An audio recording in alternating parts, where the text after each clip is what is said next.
Si vous n'avez aucune connaissance de l'histoire ancienne, vous ne comprendrez rien au christianisme. Dans la Bible, il est dit dans Matthieu chapitre 16, verset 19, ceci, « Et je te donnerai les clés du royaume des cieux, et tout ce que tu auras lié sur la terre sera lié dans les cieux, et tout ce que tu auras délié sur la terre sera délié dans les cieux, dit Jésus, en donnant les clés des portes du ciel à Simon-Pierre l'apôtre. » Ce mythique passage biblique nous révèle que Saint Pierre serait devenu le gardien des portes du paradis chez les chrétiens.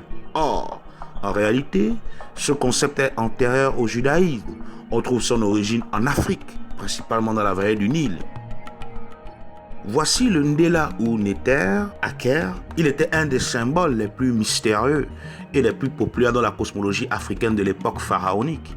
Il incarnait le gardien des portes de l'au-delà qui accueille le défunt, selon les textes des pyramides qui relatent le mythe d'Aker. Les prêtres kémites représentaient Aker par deux lions dans des directions opposées, et ces deux lions correspondaient au temps passé pour l'un et au temps futur pour l'autre, dans un premier temps. Avec l'arrivée des Macédoniens en terre kémite, vers moins 332, la représentation des deux lions, placés dos à dos symbolisant les gardiens des portes de l'au-delà, fut acclimatée par les Grecs pour créer la forme bicéphale du Néter ou Ndéla Sérapis, créé par le souverain grec Ptolémée et imposé aux Kémites sous son règne. Plus tard, les Romains feront de même en fabriquant un autre Ndéla ou Néter du nom de Janus. Cet égrégore à deux têtes, dont le nom est Janus, veut dire passage.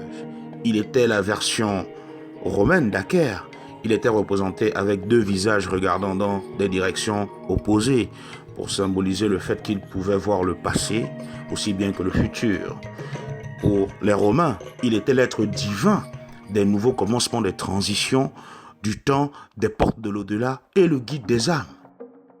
Il était toujours invoqué au début de tous les rituels et il était célébré le premier jour du premier mois de l'année, instauré par le calendrier romain. C'est ce qui explique pourquoi le premier mois de l'année porte le nom de janvier, car le mot janvier est une déclinaison de Januarus, ou plutôt Janus. Janus, c'est-à-dire Géminus ou le jumeau, était représenté avec un bâton dans la main droite et des clés dans la main gauche. Dans l'Antiquité, la clé était le symbole de la liberté, de la libération via la connaissance. Elle ouvrait la voie initiatique et les portes du succès. Pour les Romains, la clé était l'emblème de Janus. Vers 380, Théodose fait du christianisme l'unique religion légale de l'Empire romain. Dans un souci de conserver leurs enseignements occultes, les Romains vont transposer les attributs et les symboles de leurs anciens êtres divins Janus à Saint-Pierre pour en faire un nouveau gardien des portes du paradis. C'est ainsi que les clés de Janus deviendront les clés de Saint-Pierre. L'Église modifia et ou falsifia donc ses propres textes religieux afin d'expliquer que les clés correspondaient à l'autorité spirituelle et aux fonctions royales dont le but respectif était l'accession au prétendu paradis. La clé en or de Janus devient celle qui incarne le pouvoir de dissoudre n'importe quel péché et d'ouvrir la porte du ciel et à la vie éternelle ou l'autorité spirituelle du pape. Et la clé d'argent devient celle qui représente le pouvoir de bloquer des âmes indignes de la porte du ciel ou le pouvoir temporel. Cette allégorie d'Aker, c'est-à-dire les deux lions portant Ra, qui s'est retrouvée dans le christianisme en passant par les Romains, symbolisait aussi dans un deuxième temps et en réalité chez les Kémites la course du soleil au quotidien.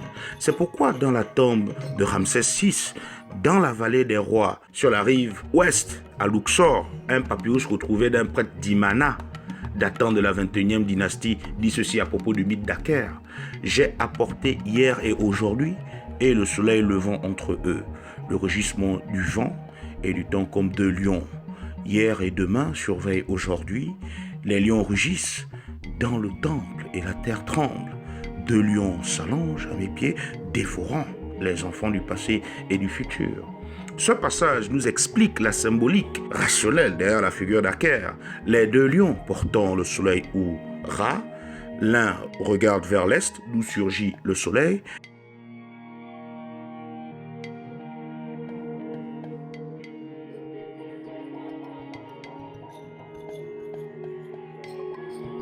Et l'autre vers l'ouest, où l'astre disparaît pour entamer son voyage nocturne.